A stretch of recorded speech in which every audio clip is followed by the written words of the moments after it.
రామ్ గోపాల్ వర్మ కూడా మనం అంత చూసినాం. వీళ్ళు సినిమాలు తీస్తే తప్పులా? వీళ్ళు ఏం సినిమా తీసినప్పుడు వివేకాగే వివేకం అని వీళ్ళు సినిమా తీస్తే తప్పులా? వీళ్ళు ఏం చేసినా వీళ్ళు ఐటీడీపీ ద్వారా ఇష్టం వచ్చినట్టుగా వీళ్ళని రన్ చేసినా నష్టంలా, తప్పులా? వీళ్ళు ఎవరి మీద ఏ రకమైన మాట్లాడినా తప్పులా? రామ్ గోపాల్ వర్మ చేసిన సినిమాకు సెన్సార్ బోర్డు అప్రూవల్ ఉంది.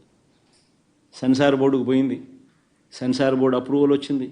అప్రూవల్ వచ్చినాకనే రిలీజ్ చేసినాడు.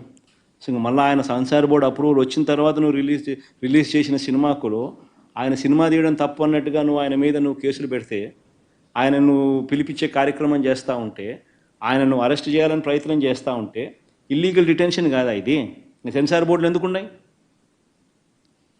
సెన్సార్ బోర్డు అప్రూవల్ వచ్చిన తర్వాత నువ్వు చేస్తూ ఉండేది ఏంది? మళ్ళీ ఫిలిం ప్రమోషన్ అంటావు.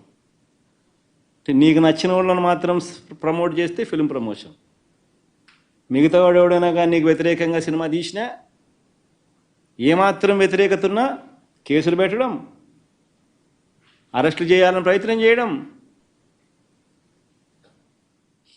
ఇది రాష్ట్రంలో జరుగుతూ ఉన్న పరిస్థితి.